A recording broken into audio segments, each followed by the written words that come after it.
Bien, bonjour à tous, aujourd'hui une petite vidéo assez courte. J'ai fait le montage du module, micro-module, micro-contacteur Legrand Netamo là.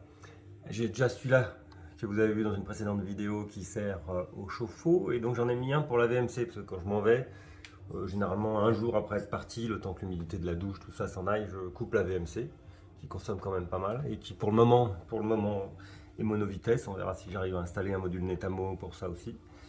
Donc j'ai installé un module en fonction, donc le contacteur, sans entrée jour-nuit. Hein, vous vous rappelez, un seul câble et un relais pour le jour-nuit, car j'avais des soucis de jour-nuit multiples dans mon tableau électrique. Et donc alors c'est assez simple, vous avez ici le disjoncteur de la VMC, mais qui sert aussi pour la haute aspirante de la cuisine. Donc vous avez à chaque fois, donc il est ici, deux sorties, deux neutres, deux phases. Il y avait le branchement de la haute et le branchement de la VMC. Vous enlevez les deux sorties qui vont vers la VMC, le neutre et la phase. Vous remettez évidemment celle de la haute et là vous faites un pont vers votre micro-module, neutre et phase, hop, qui vont directement dans votre micro-module en entrée, et en sortie, le neutre se repique sur le même neutre qu'en entrée, et vous avez la sortie pour la phase. Ensuite, ça a été un peu galère, je n'ai pas filmé, mais ça a été un peu galère pour, comme d'habitude d'ailleurs, comme je vous le dis à chaque fois, ça a été un peu galère pour connecter le tout, hein, pour que les deux, le module de contrôle et le microcontacteur se parlent.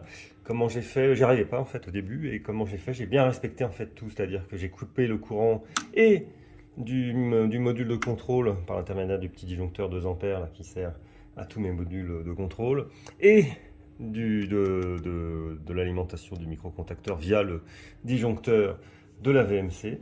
On rallume le tout en même temps et ensuite on suit ce qui est indiqué sur l'application. Donc j'ai affecté au tableau électrique, je l'ai appelé VMC, et à une petite subtilité ensuite, voilà, je vais vous montrer sur l'iPad la suite, s'il me reconnaît, voilà.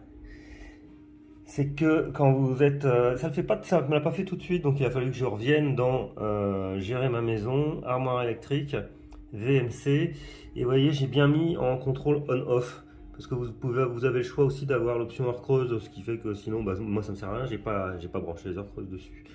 Ce qui fait que maintenant, quand je vais dans mon menu général là, de la baraque, que je vais dans armoire électrique, toc, et vous voyez, pour le chauffe-eau, j'ai bien le mode auto, marche forcée ou off, et pour la VMC, j'ai on ou off. Et vous voyez combien ça consomme là?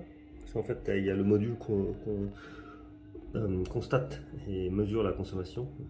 24 watts. C'est pas énorme, mais 24 heures sur 24. Quand vous n'êtes pas là, il n'y a plus d'humidité du tout chez vous. Et donc là, hop, si j'éteins, hop, j'entends qu'elle s'arrête. Ah, problème de connexion, mais j'ai entendu qu'elle s'est arrêtée.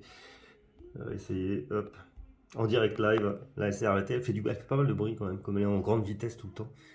Et hop, on la remet, et là c'est reparti le barouf.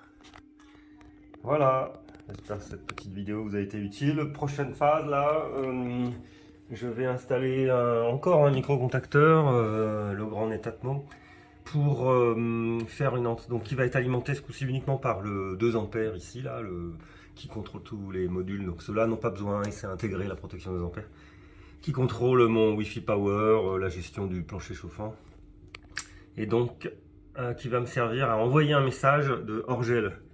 J'ai une entrée par ici, là, violette, là, hors-gel, qui donc change les courbes de chauffe. Donc c'est mon prochain branchement. C'est mon Wi-Fi Power, là, où j'avais tout au début, il commence vraiment à merder. C'est-à-dire que régulièrement, tous les relais se passent sur off. Et régulièrement, j'ai du mal à me connecter dessus, alors que ça clignote bien vert, et que l'antenne est déportée, comme je vous avais expliqué. L'antenne, elle part après, pour pas être dans l'armoire en métal, cage de Faraday. Donc voilà. Ça c'est la prochaine phase, et la dernière phase, ça sera un relais, un vrai relais, un contacteur qui sera dit contrôlé par mon contacteur Netatmo pour faire que le plancher chauffant soit on ou off, enfin toujours régulé par le module de régulation, mais qui marche ou pas. Voilà, et bien écoutez, bon week-end.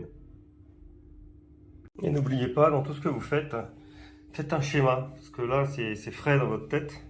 Mais vous voyez, par exemple, là, je vais essayer de retrouver une alimentation de mon disjoncteur 2 ampères qui est déjà bien rempli. Donc, je vais essayer de la retrouver ailleurs, notamment dans le module Wi-Fi Power. Et si j'ai pas ça, je vais galérer pour trouver, alors que là, je vais trouver. Et là, je vais rajouter, donc, sur le côté ici ou au-dessus, je vais rajouter donc mon micro contacteur, le grand Netatmo. Le schéma électrique, comme ça je saurai quels fils sont quoi, qui fait quoi, etc.